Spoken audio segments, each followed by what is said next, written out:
It's a perfectly ordinary Tuesday morning. The alarm goes off and it feels like a physical blow. You spent 8 hours in bed, but sleep felt like floating. And you woke up with a hammer in your head. Half dead, you drag yourself to the kitchen. The whiskey glasses from last night are still on the counter. Friends came over, and well, one drink became several. You didn't mind. At least I will sleep well tonight, you thought. But you didn't sleep. You sedated yourself with the whiskey, hence the hammering in your skull. By 2 p.m., you aren't just tired, you're crashing and craving a donut. Not broccoli, not chicken breast, nothing healthy. Donut. Sound familiar? Well, there's a good chance you missed out on deep sleep. And the way you slept last night is quietly shaping whether you'll get dementia in 30 years.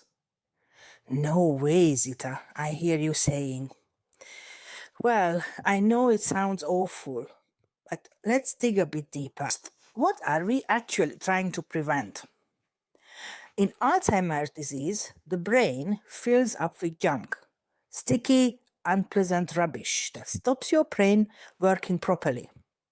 It has a scientific name, beta amyloid, tau protein, but really, it's junk. And as the junk builds up, the brain develops holes. By the end of the disease, the brain becomes a sea sponge. And where is a sea sponge, where your brain should be, you stop functioning. You gradually stop being yourself. You become someone else. Someone who resembles the old you, but is a much worse version, and you don't even realize it. The other thing you don't realize is that you are driving your family crazy. That's what we are trying to prevent. How? By getting to know our brains and what they actually need. And one of those needs is sleep. But what is sleep? And why do we spend a third of our lives in this seemingly dead state? Because sleep is how the brain resets itself.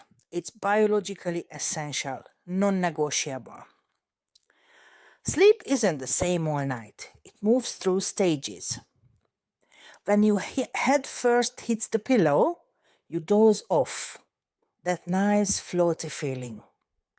Then you slip into REM sleep. That's when you get your own tailored psychotherapy through your dreams. Fun fact, in REM sleep, all the boundaries disappear. You can travel in time and space, meet people who are dead, jump into the space from your window. But your brain protects you.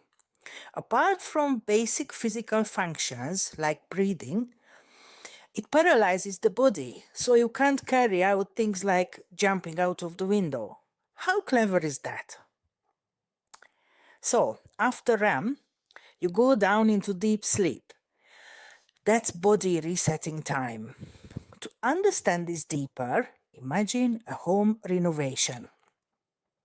During the day, the workers are busy, intense, productive work. But renovation creates byproducts, dust, debris, mess that can't be avoided.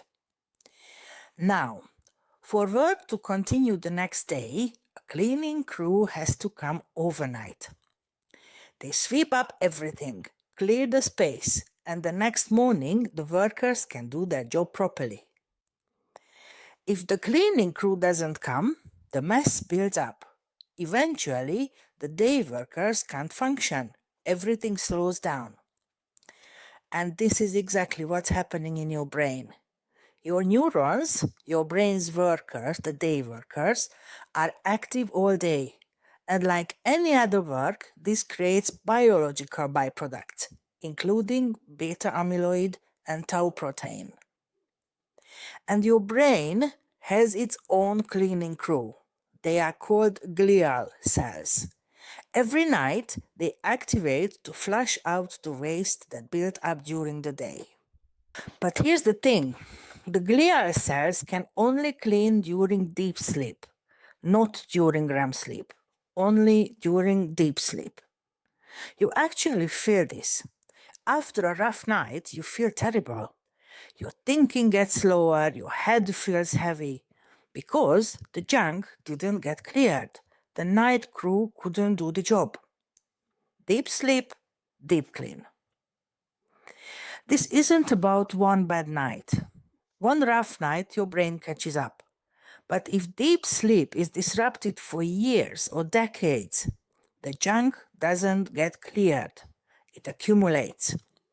The cleaning crew falls behind. And that accumulation, built over decades, is what we now know contributes directly to Alzheimer's. In 13 years of caring for people with dementia, I noticed something. Every single patient had disturbed sleep, wandering at night, collapsing at 3 a.m., sleeping till midday, completely broken patterns. This isn't a coincidence, it's the disease. A brain in energy crisis can't regulate sleep anymore.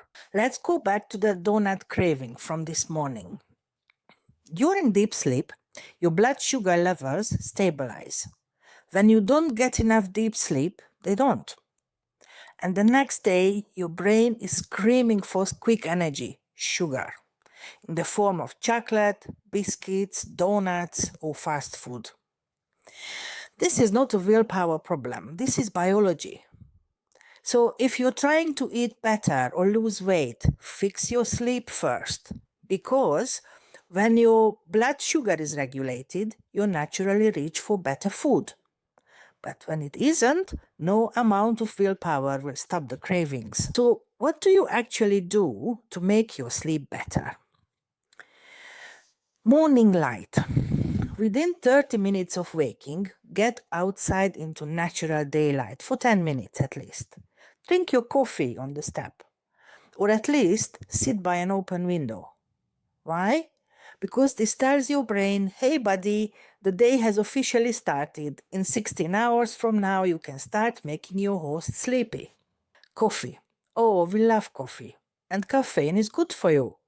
But it has a half-life of about 6 hours. That means a quarter of your 2 p.m. coffee is still working at 10 p.m. I know, it sounds early, but here's the thing. Caffeine doesn't always keep you awake. What it does is blocks deep sleep and causes micro-wakes. You fall asleep, but the cleaning crew never fully activates. They get lazy and part of the junk stays behind. So it's worth trying to switch to decaf after 2 p.m. and see what happens. Eat your dinner early. Eating late messes up your night blood sugar.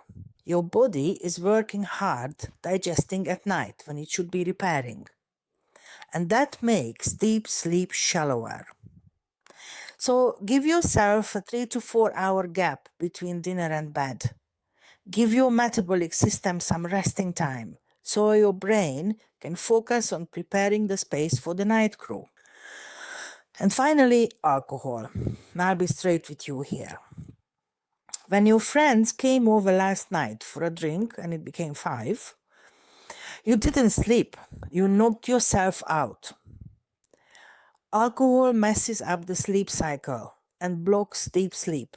The glial cells, the night crew, can't activate properly. No deep clean done. One night, no big deal. But this is a decades problem again.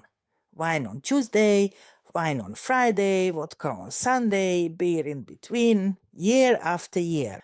That means the cleaning crew never catches up. The junk keeps building.